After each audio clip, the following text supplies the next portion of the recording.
اس بنا پر کہ کسی ملک کا حکمراں وہاں کی رعایا کے ساتھ، وہاں کی عوام کے ساتھ، وہاں کے لوگوں کے ساتھ بدسلوکی کر رہا ہے، تو اس بنیاد پر وہاں دوسرے بڑے جابر حکمراں وہاں کے بادشاہ کو گرفتار کرتا ہے، اور گرفتار کرنے کے بعد وہاں اپنی حکومت قائم کرنے کے اس میں وہ وہاں کی جتنی تکلیف سابق اس وہاں کے حکمراں سے نہیں پہنچتی، حقوق کی ادائیگی کے نام پر وہ اگلا والا طاقتور ملک وہاں پر چڑھائی کر کے وہاں کے عوام کی، وہاں کے انسانیت کی کس طریقے سے حقوق کی پامالی کر رہا ہے، یہ بات کسی سے پوشیدہ نہیں ہے۔ ابھی آج 10 سے 15 سال کے اندر آپ دنیا کے نقشے کو اور دنیا کے ان حالات کو آپ ذرا دیکھیں اور غور کریں تو آپ کو سمجھ میں آ جائے گا کہ میرا اشارہ کن لوگوں کی طرف ہے۔ یہ بات بالکل روز روشن کی طرح آیا ہے کہ انسانی حقوق کی ادائیگی کے بنیاد کے نام پر کیا کیا ڈھونگ رچے جا رہے ہیں اور کس طریقے کی پورے کا پورا ملک اینٹ سے اینٹ بجا دیا، پورے ملک کی اینٹ سے اینٹ بجا دی گئی، ساری انسانیت کو تہو بالا کر دیا گیا، عورتوں کو قتل کیا گیا، بچوں کو نہیں چھوڑا گیا، بوڑھوں اور ضعیفوں کو تحت تیق کیا گیا، ان کے اوپر بم برسائے گئے، کیا کیا نہیں کیا۔ میرے دوست بزرگوں، کیا اسی کا نام ہے انسانی حقوق کی ادائیگی؟ اور کیا اسی انہی حقوق کو ادا کرنے کے لیے برسر اقتدار لوگوں کو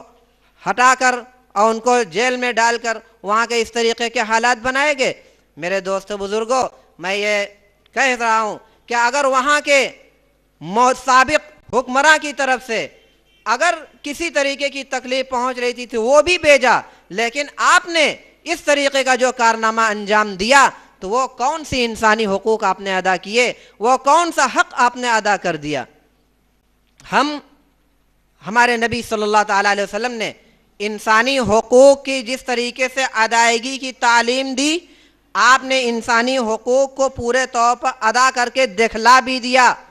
ایک ہے انسانی حقوق کی بقا، تحفظ، سالمیت کا نعرہ بلند کرنا، اور ایک ہے کہ انسانی حقوق کو ادا کرنا۔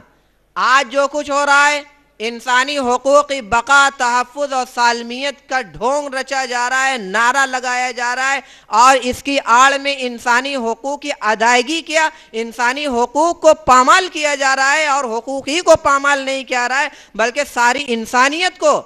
نام و نشان اس کا مٹانے کی کوشش کی جا رہی ہے۔ آپ تعلیمات نبوی کے اندر سب سے پہلے تو اسی خطبے کے اوپر آپ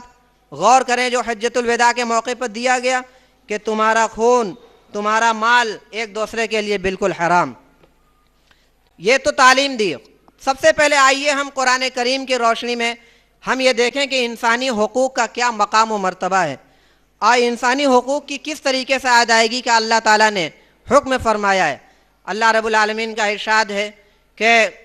من قتل نفسا بغیر نفس او فساد فی الارض فکأنما قتل الناس جمیعا ومن احیاها فکأنما احیا الناس جمیعا۔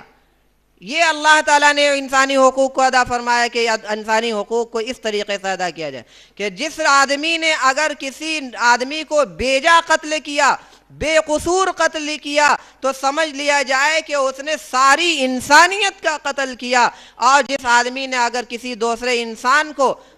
اس کے قتل ہونے سے اس کی جان بچا لی، اس کو بچا لیا، تو سمجھ لو کہ اس نے پوری انسانیت کو بچا لیا، ساری انسانیت کو اس نے زندہ رکھا۔ یہ کتنا مختصر طور پر کتنی جامع بات اس کے اندر کہی گئی ہے۔ اس سے بڑھ کر بھی کیا اور کوئی پیغام ہو سکتا ہے کہ انسانی حقوق کی ادائیگی کی جائے؟ انسانی حقوق کی ادائیگی کا اس سے بڑھ کر بھی کوئی اور حکم ہو سکتا ہے؟ لیکن اللہ رب العالمین نے یہ فرمایا، اور ہمارے نبی صلی اللہ تعالیٰ علیہ وسلم نے بھی ارشاد فرمایا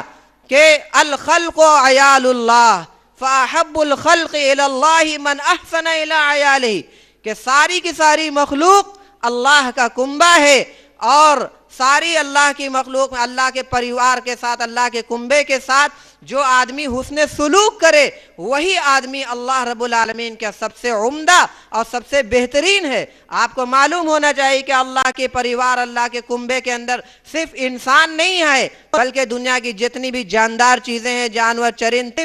ساری کی ساری چیزیں اللہ کے پریوار کے اندر ہیں، اور ان ساری چیزوں کے ساتھ، ان ساری مخلوقات کے ساتھ ہمارے نبی صلی اللہ تعالیٰ علیہ وسلم نے حسن سلوک کا حکم بھی فرمایا ہے، اور حسن سلوک ان ساری مخلوقات کے ساتھ آپ نے کر کے بھی دکھلایا ہے۔ اور انسان کو صرف انسان کی نظر سے دیکھنے کے لیے کہا گیا، یہ نہیں کہ انسان اگر مسلمان ہے تو ان کے ساتھ اچھا سلوک کیا جائے اور غیر مسلم ہے تو اس کے ساتھ بدسلوکی کی جائے محض اس بنیاد پر کہ یہ اسلام والا نہیں ہے۔ میرے دوستو، ایسی کوئی بھی تعلیم اسلام کے اندر نہیں۔ آپ پڑوسیوں کے حقوق کے تعلق سے آپ حدیثوں کے اندر دیکھیں اور واقعات سے صحابہ کا مطالعہ کریں تو آپ کو اندازہ لگے گا کہ پڑوسیوں کے حقوق کی آپ صلی اللہ علیہ وسلم نے اتنی تاکید فرمائی کہ واضح طور پر یہ ہے کہ اگر پڑوسی غیر مسلم ہو تب بھی اس کے ساتھ اچھا سلوک کیا جائے۔ مسلم غیر مسلم کا وہ مذہب کے اعتبار سے اس کو نہ پرکھا جائے کہ مسلمان ہے تو پڑوسی حسن سلوک کا مستحق ہے اور اگر مسلمان نہیں ہے تو حسن سلوک کا مستحق نہیں ہے۔ ایسا کہیں سے کچھ نہیں ہے، بحیثیت ایک انسان کے اس کو دیکھنے کی ضرورت ہے۔ اور آپ صلی اللہ علیہ وسلم نے بھی ہمیشہ پڑوسیوں کے ساتھ اتنا اچھا سلوک بھی فرمایا، اتنی تاکید فرمائی پڑوسیوں کے حقوق کے تعلق سے کہ صحابہ کہتے ہیں کہ ہم کو یہ شبہ ہونے لگا کہ کہیں ایسا نہ ہو کہ ہماری وراثت کے اندر ان پڑوسیوں کا بھی حق و حصہ بن جائے اور یہ پڑوسی بھی ہمارے وراثت کے مستحق ہو جائیں۔ اتنی زیادہ تاکید فرمائی آپ صلی اللہ علیہ وسلم نے۔ اور پڑوسی نے عام انسان کی بات کر رہا ہوں، تمام انسانوں کے ساتھ، چاہے کافر ہوں کہ مشرک، ہر ایک کے ساتھ بحیثیت ایک انسان کے۔ آپ غزوہ بدر کے اندر جائیے، جب غزوہ بدر ہوا، گرفتار کر کے جو لوگ آئے ہوئے تھے، آج جو جنگیں ہوتی ہیں آج بھی آپ نے جنگوں کے اندر دیکھا ہوگا کہ جنگ کے بعد جو قیدی گرفتار کر کے لے آتے ہیں، جنگ کے بعد جو قیدی گرفتار کر کے لائے جاتے ہیں، ان قیدیوں کے ساتھ کون سا سلوک کیا جاتا ہے یہ کسی سے پوشیدہ نہیں ہے۔ چاہے امریکہ کی جیل ہو، چاہے برطانیہ کی جیل ہو، اور چاہے انسانی حقوق کے بارے میں چیخ چیخ کر علم برداری کا حق ادا کرنے، علم بردار اپنے آپ کو کہنے والے لوگ ہوں، اور چاہے انسانیت کے بقا تحفظ کے تعلق سے طرح طرح کے جھوٹے مکر و فریب کرنے والے لوگ ہوں، ان لوگوں کے ہاں آپ جا کر دیکھیے کہ انسانی حقوق کا ایک طرف نعرہ بلند کیا جا رہا ہے اور دوسرے انسانوں کے خلاف، انسانیت کے خلاف کس طریقے کی بیجا ہی نہیں بلکہ گھٹیا اور مذموم حرکتیں کی جا رہی ہیں۔ گوانتا نامو بے جیل کے اندر کیا کیا ہوا گزشتہ ایام میں، یہ تو کچھ ایک ادنا سی جھلک تھی جو میڈیا وغیرہ تعلق یا کسی نہ کسی طریقے سے منظر عام پہ آ گئی، ورنہ اور کیا کیا نہیں ہوتا ہے انسانوں کے ساتھ، ان قیدیوں کے ساتھ کون سی وحشیانہ سلوک نہیں ہوتا۔ یہ سارے لوگوں سے یہ بات بالکل ظاہر عیاں ہے، یہ کوئی پوشیدہ نہیں۔ یہ طریقے کی حرکتیں وہ لوگ کر رہے ہیں جو انسانیت کی بقا و تحفظ اور سالمیت کی بات کر رہے ہیں اور اپنے آپ کو علم بردار مانتے ہیں اور انسانی حقوق ادا کرنے کا یہ دعویٰ کر رہے ہیں۔ یہ ان لوگوں کی طرف سے یہ باتیں ہو رہی ہیں۔ ایک طرف تو یہ بات ہے، دوسری طرف پوری دنیا کے اندر درجنوں کی تعداد میں ہیومن رائٹس کے تعلق سے بہت ساری تنظیمیں اور ادارے بھی بنے ہوئے ہیں۔ ہمارے اس ملک کے اندر بھی انسانی حقوق کی ادائیگی کے تعلق سے بہت سارے ادارے بنے ہوئے ہیں، اور جہاں جہاں بھی کرفیو، جہاں جہاں بھی دنگا ہوتا ہے، جھگڑے ہوتے ہیں، لڑائیاں ہوتی ہیں، انسانوں کا قتل عام ہوتا ہے، خون ہوتا ہے،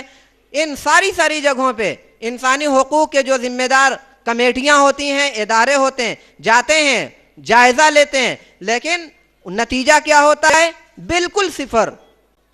کتنے تو ایسے ہوتے ہیں کہ وہ جانے کی بھی ہمت نہیں کرتے اور اس بات کی ضرورت بھی محسوس نہیں کرتے کہ ہم علاقوں کے اندر جا کر ذرا انسانی کے ساتھ کیا معاملہ ہو رہا ہے، انسانیت سسک کر دم توڑ لی، ذرا ہم جا کر انسانی حقوق کے ہم ذمہ دار ہیں تو جا کر ان کی ہم مدد کریں، امداد کریں، تعاون کریں۔ توفیق بھی اس کی نہیں ہوتی، اور سب ادارے آج آنکھیں بند کر کے اپنی گہری نیند کے اندر سوئے ہیں اور دشمن اپنا کام کر رہے ہیں۔ یہ مکر و فریب کرنے والے اپنے اپنے مقاصد کے اندر کامیاب ہیں، کوئی بھی کسی کی بھی بنائی بن نہیں رہی ہے۔ ایک طرف تو آج موجودہ کی یہ صورتحال ہے، اور یہ وہی لوگ ہیں جو اسلام کے خلاف الٹے تنقید کر رہے ہیں، ہمارے نبی صلی اللہ علیہ وسلم کے ساتھ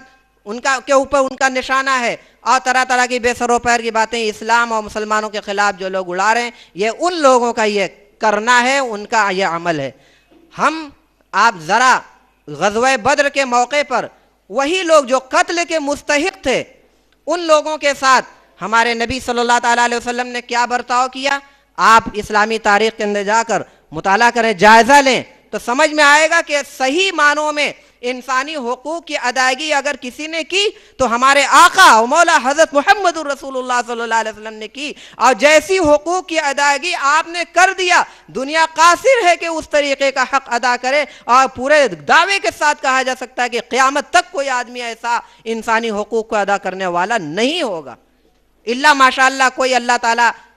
دل میں بات ڈال دے، کوئی بندہ ایسا کھڑا ہو جائے، یہ الگ بات ہے، لیکن حالات جو اس طریقے کے ہیں، بڑی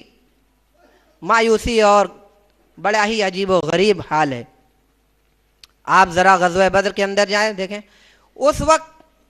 ان قیدیوں کے تعلق سے آپ صلی اللہ تعالیٰ علیہ وسلم نے صحابہ کرام سے مشورہ لیا کہ ذرا ہمیں مشورہ دیجئے کہ ان قیدیوں کے ساتھ کیا تعلق، کیا سلسلہ، ان کے ساتھ کیا معاملہ کیا جائے، کیا برتاؤ ہونا چاہیے۔ مختلف لوگوں کی مختلف رائیں آئیں، کسی نے کہا کہ یہ اتنے بڑے مجرم ہیں کہ سب کے سب کو گردنیں اڑا دینی چاہیے، سب قتل کے مستحق ہیں۔ کسی نے کہا کہ اتنے بڑے مجرم ہیں کہ انہی میں کا